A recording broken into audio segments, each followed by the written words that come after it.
Hit in the face by police as her daughter looks on. It was tragic. That was a terrible situation. Now the Salt Lake City officers involved could face charges. Then Unified Police see a massive spike in search and rescue calls. Why they say this year is different from the rest. And luxury hotels and alcohol, where taxpayer money is being spent in Utah's fight to control federal lands. Live from Fox 13 Studios, this is Fox 13 News at 9. You little spit on me. Police body camera video from 2 years ago could lead to criminal charges against a couple of Salt Lake City police officers. Video surfaced on YouTube showing a police officer hitting a woman in handcuffs and knocking her down during an arrest. Good evening. I'm Hope Woodside. And I'm Bob Evans. The woman's young daughter watched the whole thing from just feet away. Fox 13's Robert Boyd is at Salt Lake Police headquarters tonight. Robert. Well, Bob and Hope, this body cam video came as a surprise to both the police chief and the district attorney here in Salt Lake, both of whom saw it yesterday for the first time. And they say the key here is transparency. They want the public to know that what they saw in that video disturbs them. They're very concerned, and they plan to fully investigate. Why am I under arrest? Well, remember the warning I gave you? This is body cam video of Michelle Sagunza being arrested on October 10th, 2014 for public intoxication and making a verbal disturbance. Her daughter was with her at the time. Okay. She's going to jail? Yes, she is. Yeah. You see the officer gather the little girl's toys when Sagunza drops to the ground. Oh my God! She allegedly spit on the officer, and he struck her in the face in retaliation. You little spit on me. While the woman lay on the ground crying, the officer continues to call her names. You go spitting on somebody, you deserve to have your kicked is what you deserve. It was tragic. That was a terrible situation, and we should have been much better at controlling the situation and taking care of it. Salt Lake City Police Chief Mike Brown said he does not condone what's on the video, and both officers involved are now under investigation and could face criminal charges. It was not what we would teach. It's not our culture. It did occur. That is our videotape. We don't back away from that. The case has also been turned over to Salt Lake District Attorney Sim Gill. He wants to know how supervisors in the police department could have watched this video and it didn't raise any red flags. It becomes important that we have protocols and methodologies in place that when we see these kind of things and there are issues that are raised, that they are channeled as quickly as possible to the appropriate entities that need to do any further investigations. Gill says Sagunza faced a number of charges, including assault on a police officer, but they were all dismissed by the Salt Lake City prosecutor's office. He believes the video had a lot to do with it. This issue obviously was raised, and the prosecutor did become aware that this was not a case that could be prosecuted based on what was on the video. Now, we asked Sim Gill if that woman on the video, that suspect, came forward and threatened any legal action against the city, but Sim Gill said he has not heard from that woman or her family. Live in downtown Salt Lake City, Robert Boyd, Fox 13 News, Utah. All right, thank you, Robert. Happening right now, Salt Lake police are looking for the gunman in a drive-by shooting this morning. Police say 3 men were standing outside an apartment building near 7th North and 9th West at about 10 when someone fired shots from a passing silver Nissan sedan. A 28-year-old man was hit in the shoulder. He went to the hospital, but should be okay.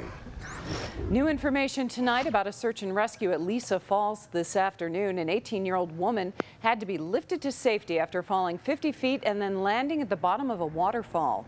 Search and rescue teams responded to that call, and tonight they say they're seeing a huge rise in the number of calls like this one.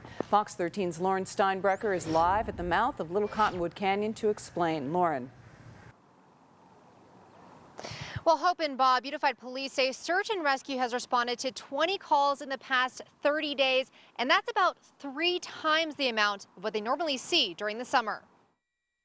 Samuel Hansen's heading out hiking up Big Cottonwood Canyon. He brought some supplies. Flashlight just in case. Proper lighting, food, and water. He's experienced hiking mishaps before, like running out of water or... There's been times where I've gotten lost. Officer Brian Weidmer, who patrols the canyons along the Wasatch Front, sees that every day. Maybe lose the trail, and it takes longer than they think, and they end up running out of water in the heat, and that's one of the challenges that we see. If it's serious, they call in search and rescue. A hiker left the trail on Wednesday near Lisa Falls and slipped while scaling a ledge. She slipped and fell backwards about 50 feet and landed in what they described as kind of a boulder field. The 18-year-old woman is now in a medically induced coma. Lieutenant Lex Bell says they've seen too many of these cases lately. We've been called out 20 times, though, in the last 30 days. That's an extremely high number. That's way above average. Search and rescue averages 1 call a week in the summer. Lieutenant Bell says most of these rescues were completely avoidable. That's why Unified Police urges hikers to follow these tips. Be prepared. Check the weather. Be aware the heat is a major factor.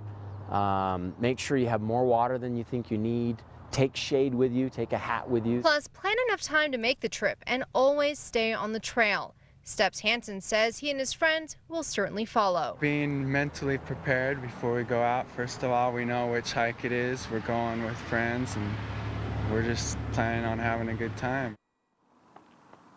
Now, as to why they're seeing a spike in so many search and rescue calls this summer, there's really no clear answer, but Officer Weidmer did say some of it could be attributed to the extreme heat mixed with lack of preparation. Live in Little Cottonwood Canyon, Lauren Steinbrecher, Fox 13 News, Utah. Police in southern Utah are still looking for any information that will help them find a missing Santa Clara man. David Hessler hasn't been seen since June 27th. Investigators found his abandoned vehicle in Beaver Dam, Arizona last Friday. They've since identified 2 suspects in the case. Francis McCard and Kelly Perry are in the Washington County Jail on kidnapping and burglary charges. They have all both been interviewed, and they have both admitted to having knowledge and participating in the kidnapping of Mr. Heisler. Now, so far, investigators don't have a motive for the kidnapping, and they don't know if Mr. Heisler is alive. If you've seen him or have any other information about the case, please call police. A teenager charged with murder in a crash that killed 2 people made her initial appearance in court today. Marilee Gardner faces 2 counts of first-degree murder, as well as charges for leaving the scene of a fatal accident. Police say Gardner and a friend had made a suicide pact, and when an officer interrupted that, she smashed into another car, killing 20-year-old Maddie Hahn and 19-year-old Tyler Christensen. It's the intent. This wasn't somebody who tried to avoid an accident. This is somebody who purposefully engaged or caused an accident, which then resulted in the death of 2 individuals. If convicted, Gardner faces 15 years to life for each death, and if the sentences run consecutively, she could spend 30 years to life in prison. Gardner's attorney, Wally Bugden, would only say his client is very scared. A family is still looking for answers after 16-year-old Paris Gustin was shot and killed yesterday morning in Salt Lake City. Fox 13's Danica Lawrence spoke with Gustin's girlfriend today, and she shows us how he would want to be remembered. Struggling to understand why. It's hard to lose the one that you love. And to know that I'm not going to be able to see him again, it's really hard. 18-year-old Janie Valdivano shares her memories of her boyfriend, 16-year-old Paris Gustin. His shooting death is a nightmare. I don't know what to think. I feel like it's like all a dream. It's not reality. And I'm just going to wake up and he's going to be right next to me. They were side by side all day on the 4th of July. I met all of his uncles, his aunts, his cousins, and then later at night, we just all went to the front yard and we were just watching all the fireworks. That was their last night together. The following morning, he was killed. Nobody deserved to die like that, nobody. She's trying to calm her frustration with pictures of them together and memories. That was our first dance. He never went on a dance, at school dance. Really? Yeah, and then he went with me. He really loved football. He was always into football. She says Paris was an outgoing and funny guy who had a heart of gold for his family. He was really loving and caring. He was really close to his grandma, really, really close.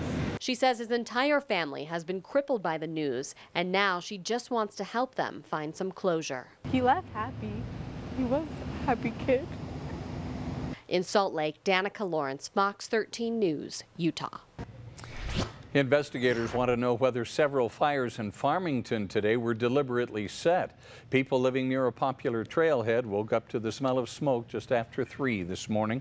When crews arrived, flames were churning through dry brush, getting dangerously close to homes.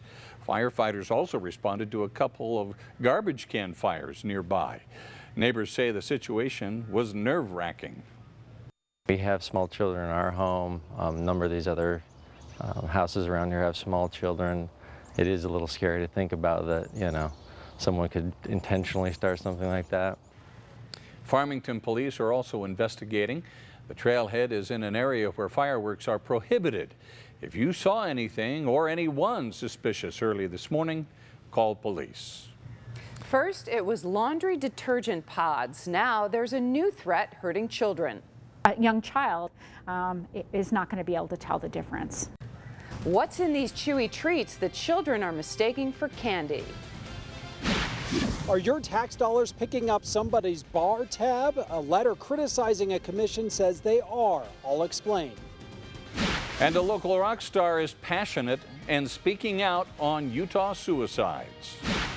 You saw a little preview of the sunset in Matt's live shot right there, but here's a look at it as we look out to the west. Beautiful evening once again here throughout the state. Down around Lake Powell, still a bit choppy on the water with some breezy conditions. We'll have a look at the state's weather. Some pretty big changes that are headed our way before the 7 days over. Coming up. We have breaking news for you at this hour. Paramedics responded to the American Fork Recreation Center this evening where a 3-year-old boy was pulled from the pool. They say 2 lifeguards spotted him underwater in the crowded pool. We know he was taken by ambulance to Utah Valley Regional Hospital, and we are told he is expected to make a full recovery. Tyler Glenn, the frontman of the band Neon Trees, is speaking out about recent suicides among LGBT youth in the LDS Church. Russell Nelson and the leaders of the Church of Jesus Christ of Latter-day Saints, there's blood of your members on your hands. Please don't let this be a summer of more gay suicides. Please make a space for your gay members. Now, Glenn says he's heard of at least 5 Utah teens who took their lives over the last week. We talked to the Utah Department of Health about teen suicide. While they say the numbers are increasing, they can't pinpoint a reason. I think the most important thing to know is that it's usually associated with a mental health condition, and so we found that 90% of suicides are associated with the person having a diagnosable mental health problem at the time of their death. In the last 7 years, youth suicide has tripled in Utah. Hood says there are resources available if you need help. You can call the Suicide Prevention Hotline 24 hours a day. You can also use the Safe Utah app to text with a mental health professional. First-class flights, luxury hotels, and a bar tab. A watchdog group says Utah taxpayers are footing the bill. Fox 13's Matt McDonald is at the state capitol tonight with reaction from both sides of the aisle. Matt? Hey guys, those expenses actually tie back to Utah's effort to sue the federal government for control of federal lands. That lawsuit is expected to cost $14 million, but it's some recent expenditures that are raising eyebrows.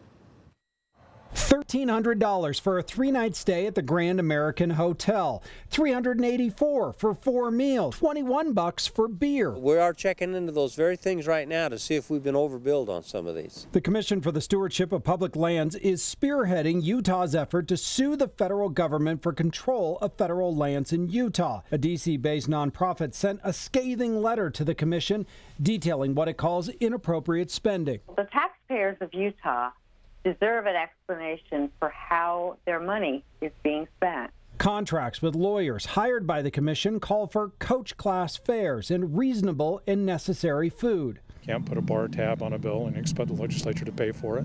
Representative Briscoe, a Democrat, and Senator Jenkins, a Republican, both sit on the commission. We really should be under scrutiny all the time. Anytime public money is spent, there should be an audit. Did someone drop the ball guarding your tax dollars? Our chairs see each individual part of that. And so they need to be checking that. After seeing the claim, Senator Jenkins says Commission chairs Senator David Hinkins and Representative Kevin Stratton are checking. We need to find out if there was appropriate oversight over some of these expenditures. If money was paid out inappropriately, it can be reclaimed. After all, the Commission gets a new bill for your tax dollars every month. The Commission chairs issued a statement less than an hour ago. In part, it said they believe that letter questioning the expenditures is politically motivated and hampers Utah's ability to be able to evaluate their own lawsuit. At the state capitol, Matt McDonald, Fox 13 News, Utah. Layton police want your help identifying this man. He's suspected of stealing 2 purses from a cart at Walmart in Layton. The victims are 6- and 7-year-old girls. In total, the thief got away with $11.45. If you recognize him or know who he is, call Layton Police. You might enjoy living in Utah because of world-class skiing or world-famous national parks. Turns out Utah is also known for something else that's not so good. A new list from Travel and Leisure lists Salt Lake City as the 6th rudest city in the U.S. The survey ranked cities with populations of more than 100,000 based on leisurely activities and quality of life.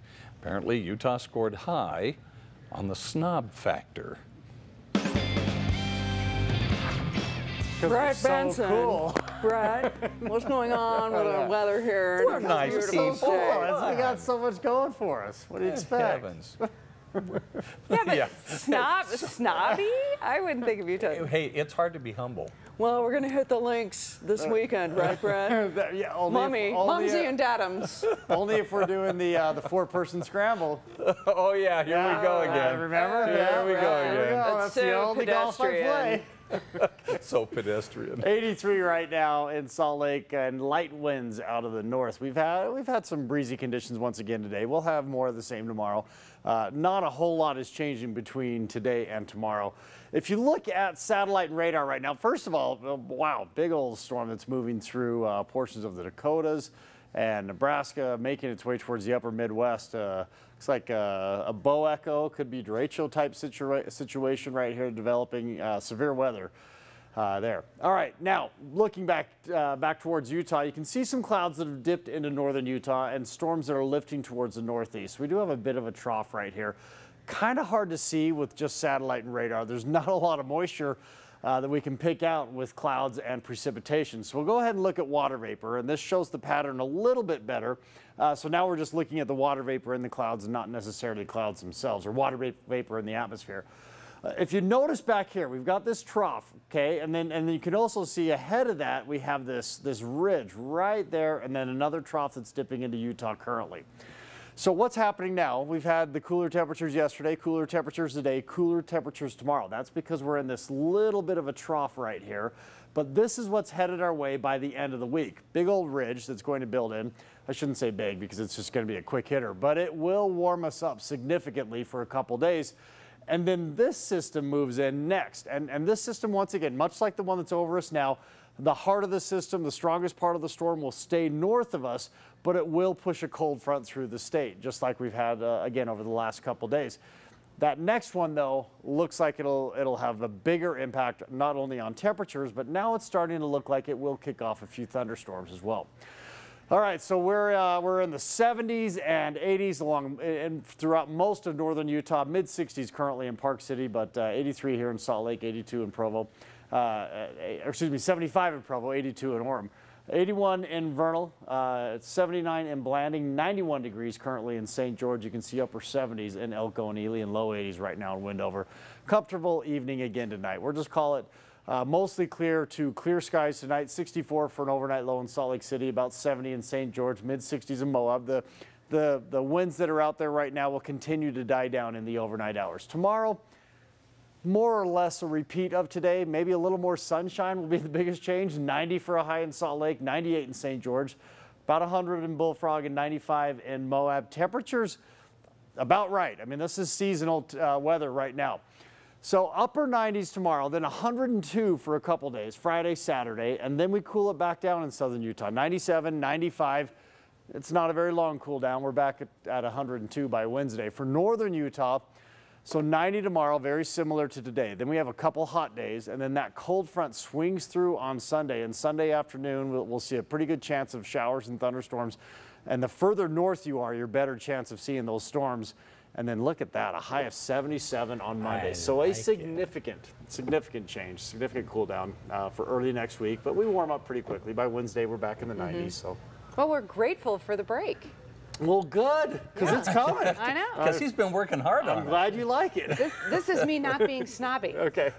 Oh. So happy. Yes. Thank you, Brett. As if you could be snobby, please. What you talking about? Okay. Well, they might look like regular gummy candies, but something in these treats could make children very sick. And a federal agency is suing the state of Utah all over prescription drugs. Details coming up in a story you'll only see on Fox 13.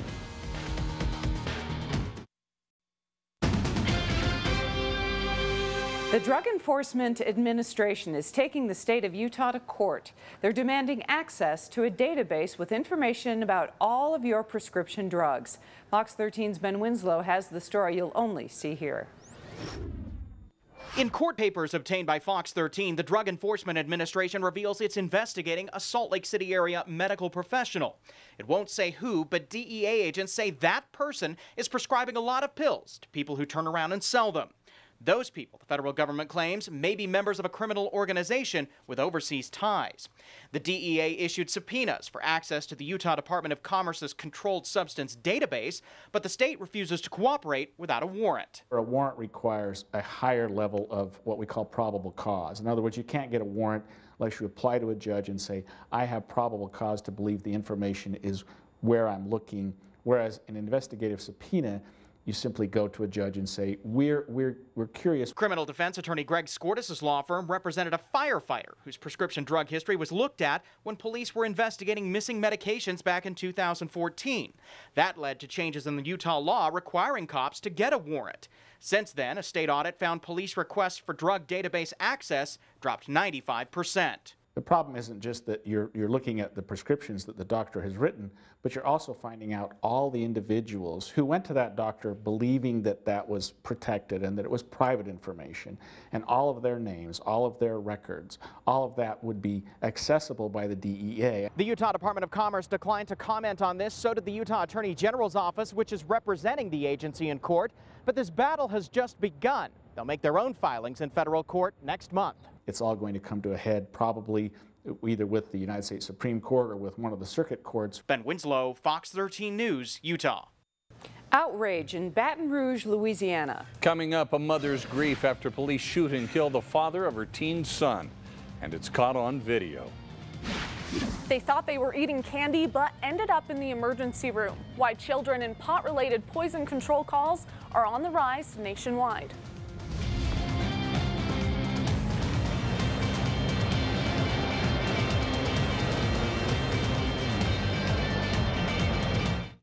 Live from Fox 13 studios, this is Fox 13 News at 9. In the last year, thousands of children across the country were sent to emergency rooms because they ate what they thought was candy.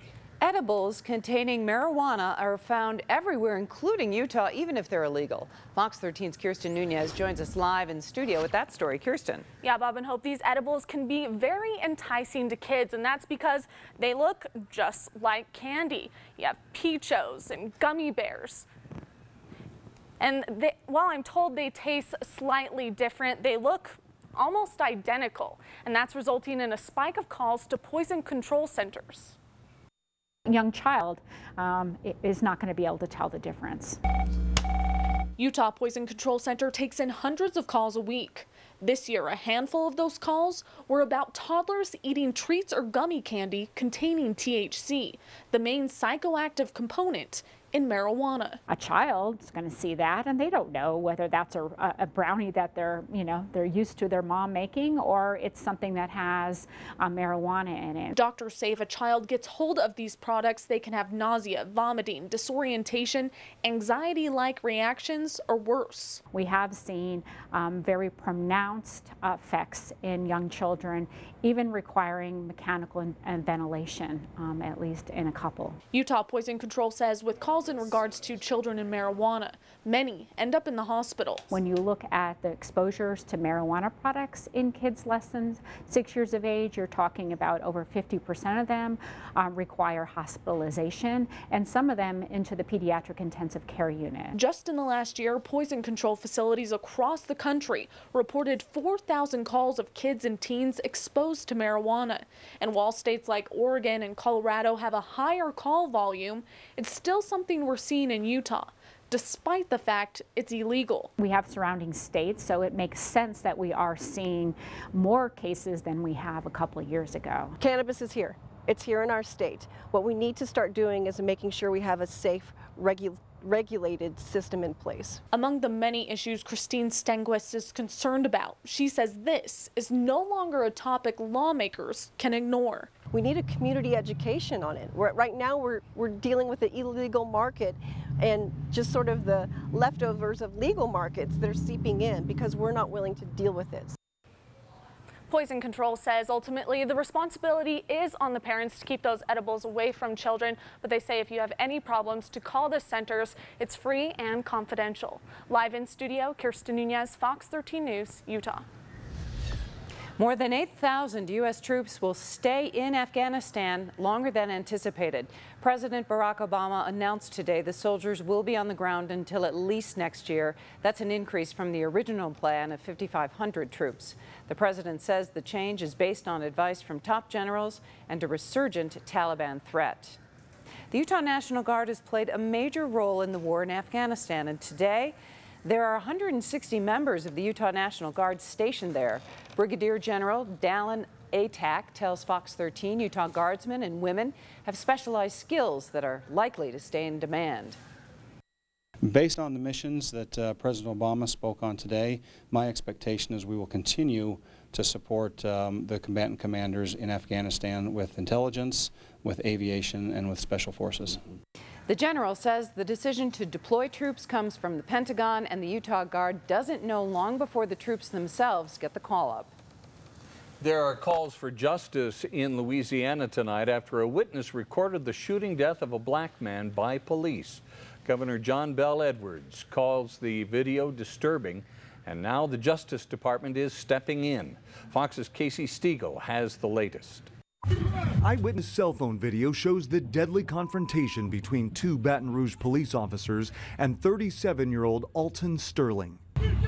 Police were called to the Louisiana convenience store in the early morning hours on Tuesday after reports of a man outside the store selling CDs had threatened somebody with a gun. That man turned out to be Alton Sterling. When officers arrived, Sterling was armed, and the altercation ensued that resulted in the loss of his life. The video shows two white police officers telling the African-American suspect to get on the ground, and then a scuffle breaks out. You can see the officers appear to pin Sterling down. Seconds later, gunshots. I have very serious concerns. The video is disturbing, to say the least. So disturbing, Edwards announced that the U.S. Department of Justice and FBI have now opened a civil rights investigation into what happened. This as the shooting has sparked peaceful protests in the streets of Baton Rouge. The local NAACP president is calling for the police chief to resign, while dozens of supporters and activists come together demanding answers for Sterling's friends and family. I, for one, will not rest or not allow him to be swept in the dirt. The mother of Alton Sterling's oldest son fighting back tears in front of reporters earlier today, saying now his 5 children will be forced to grow up without a father. The individuals involved in his murder took away a man with children who depended upon their daddy on a daily basis. The two officers involved here, a 4-year veteran of the department, the other had 3 years on the force, have both been placed on administrative leave while this investigation plays out. That's the latest from Dallas. Casey Stiegel, Fox News. It's a new look at homelessness in Utah that some say is surprising. They tend to think of, oh, you know, people on the street with a shopping cart or something. Coming up, why experts say that stigma isn't entirely accurate. And a shopping trip with 2 children turns into a nightmare for one California mom. What the security camera recorded next, coming up. Cold front dropped our temperatures today, brought in a few clouds to northern Utah, but overall it's been a quiet day. Now, as far as winds, we have had winds out of the north and northern Utah for much of the day, and more out of the south in the southern part of the state. And the winds generally have been stronger in southern Utah. That continues this evening, but the winds across the state are dying down. As far as temperatures, most locations today cooler than we were 24 hours ago, especially up around Ogden, where we're almost 10 degrees cooler. And our temperatures, yeah, a couple degrees below average. I'll let you know how long that lasts coming up.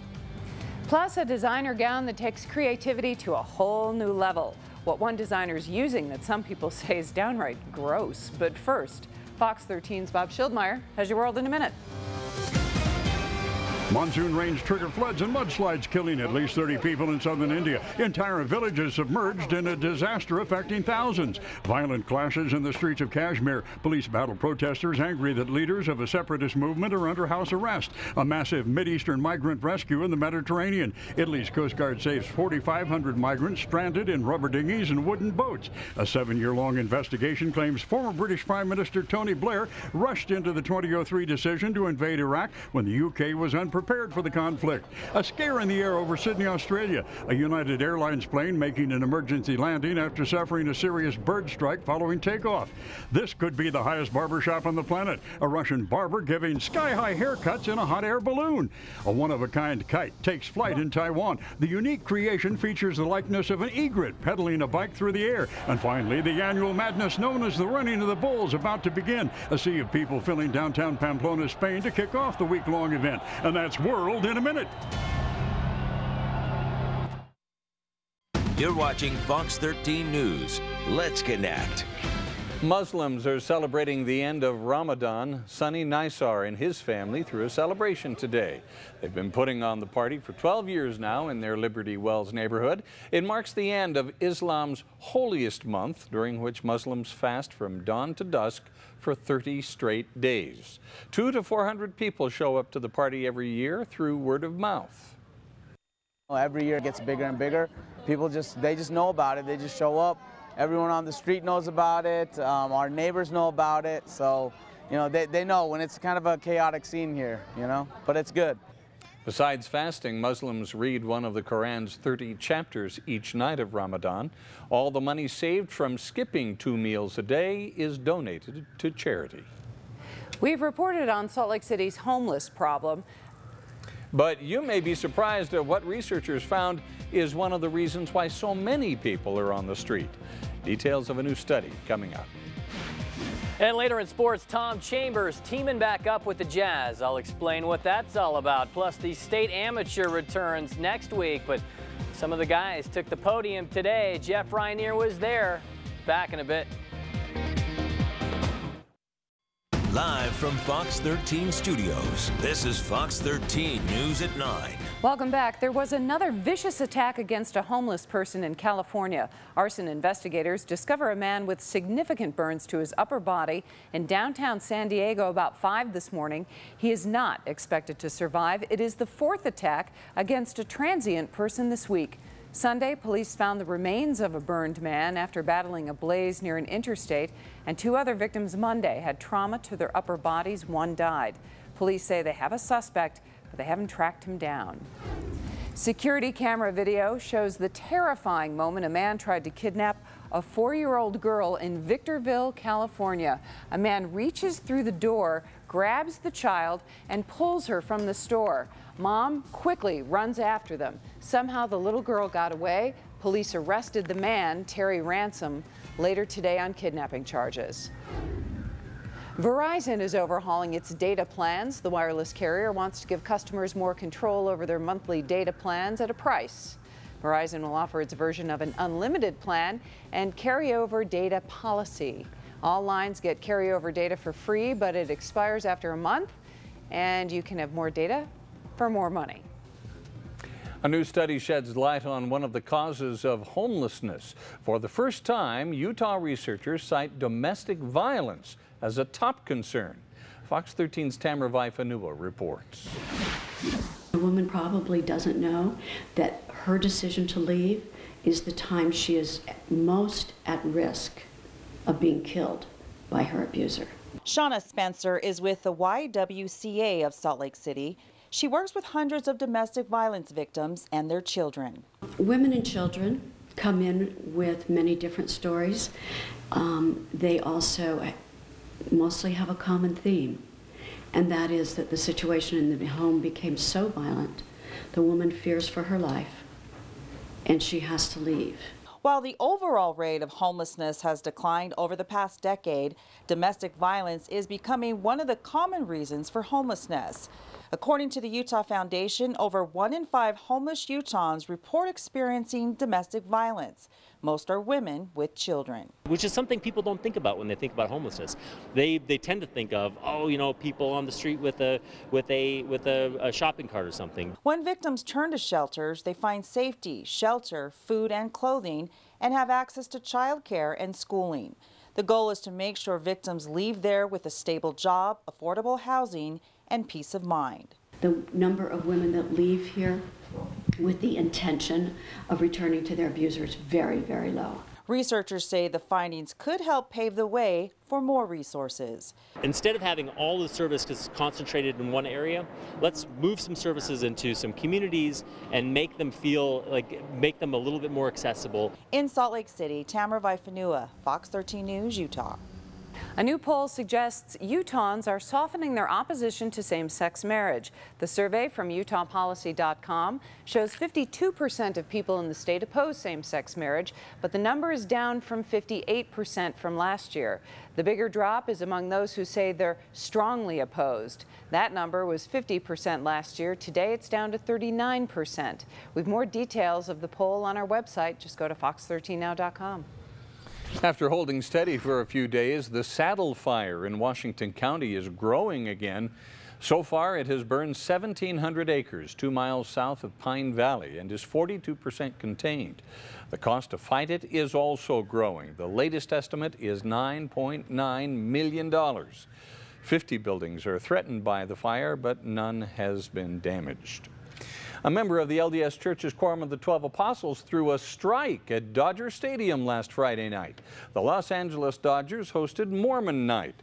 Throwing the ceremonial first pitch was Elder Neil L. Anderson. He threw from the top of the pitcher's mound, which people don't usually do. Mormon Night is the Dodgers' longest-running community event. The Dodgers thank the church for the long-standing relationship and tradition. Let's go back to Brett for a look at what's happening outside. I'm really glad he didn't do a 50-cent pitch. Did you ever see the video? Didn't that one hit the dirt like 3 feet in front of him?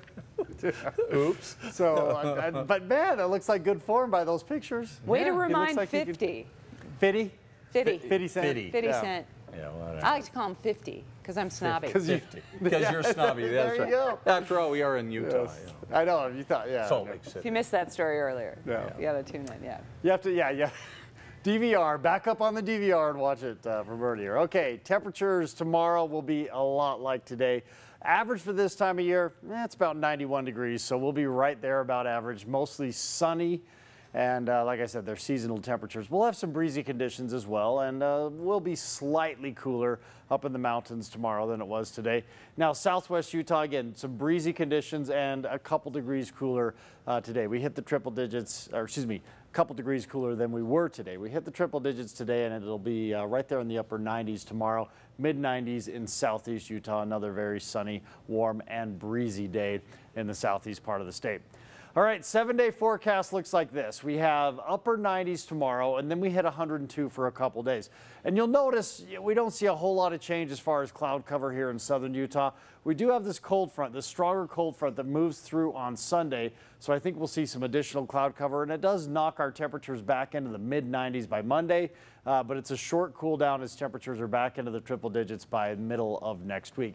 For northern Utah, I think it'll have a bigger impact. So, and that's because the storm is coming out of the north, and we should actually see some thunderstorms up here. So 90 tomorrow, then 98 and 96. Friday, Saturday, very warm. We'll also pick up some winds during the day, especially by Saturday afternoon and going into Sunday morning. That's when the winds will be the strongest as that cold front is pushing in. Cold front moves through, kicks off some thunderstorms by Sunday afternoon and cools us down. A high of 81, a high of 77 on Monday. Pretty rapid warm up after that. Well, the Summer Basketball League took a day off today. A rest day, a Summer League Sabbath, as you If you conjured will, up during yeah. the break. It was Kind of, sort of. a rest day. Despite the 2 losses this week, Trey Lyles has been dominant, which is a good sign. And he commented on yesterday's trade for the veteran Boris Diaw. Yeah, I saw that earlier before the game. You know, that's exciting for me. He's a guy that I can learn from, who's been through, you know, the league for a few years, and he plays a similar spot as me. So I'll be able to, you know, latch onto him and get some words of advice. Like minutes, or do you think that'll be a problem at all? You know, that's on coach. I'm just going to go out there and continue to do what I do.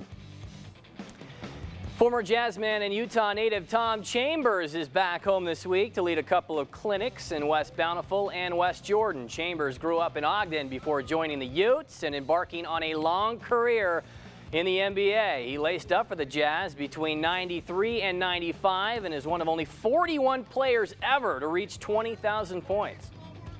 To have, you know, courts like this all over the state, you know, with kids to come out and play and have a nice facility like this and know the Jazz and get to know the Jazz. I mean, these are future season ticket holders, you know. I mean, so you want them to fall in love with the product and what they're doing and the players on the court. And it's just nice for guys like me who played with the Jazz before to be invited back and be able to be a part of it. On a side note, the Jazz are donating 200 Summer League tickets to tomorrow's game at the Huntsman Center against the Sixers to local nonprofit groups. The oldest continuous golf tournament in the world tees off next week with the Utah State Amateur. Jeff Rainier has a look at this prestigious event from the Alpine Country Club. This is the tournament the best amateur golfers in Utah circle on their calendars every year. It's the only one. All the rest of them are just for fun leading up to this one or fun after this one's over. This is the one that I want to win the most. And this is our big event, so I think, you know, everyone works a little bit harder, puts a little more practice in before this week. There won't be a defending champion. Jordan Rogers is now a professional, but there are plenty of contenders, including Darren Overson, who was a runner-up last year and won this tournament in 1998. I think I would have the largest gap in between wins in the history of the state amateur, and that's what I'm looking for. A couple of former champions were honored at today's media day. Reed Goodliff won the state amateur 40 years ago, and Bruce Summerhays won it 50 years ago, and they both consider those wins as high points in their careers. The Utah State Amateur, as old as it is just an amazing tournament, and then a couple of, with the Utah Open, and those two together, when you put those two together, probably right up there. I was fortunate to win as a junior, as a high schooler. I won in college. I've won as a professional, section championships and things, but nothing has ever topped the Utah State Amateurs. #1 and always will be. From Alpine Country Club, Jeff Rainier, Fox 13 Sports. A lot of golf tournaments in the world. Oldest continuous, that's the claim to fame. Right there at the Alpine Country Club. 1899 was the first. Holy If you want to go all the way back. Wow, that is really something. All right, Morgan, thanks so much. Remember Lady Gaga's dress made out of meat? Turns out it might not be the weirdest gown ever made. Up next, the bizarre material being used by another designer. This is Fox 13 News. Finally on Fox 13, this fashion designer is turning a lot of heads with her latest creation. Check it out. The dress she is wearing is made, did you just go, ooh? It's made entirely out of human hair. I don't like Sarah Bryan asked for donations on social media, and people from all over mailed her supplies. Now, Bryan worked on the dress for 6 months. She says she wore a face mask the whole time to keep small hairs out of her eyes, nose, and mouth. This isn't her first interesting design. She's also made a gown out of Skittles. I remember that one. It was tasty. It's like a Bigfoot costume. Holy cow. Yeah, you know, what do you say to this? I think I said it. Well, if it rains, you have to blow dry it. It would smell like... You got to keep it. Human hair is not like fur. It's close. Thanks for joining us. Fox 13's Quickcast coming up next. He's got to blow it dry.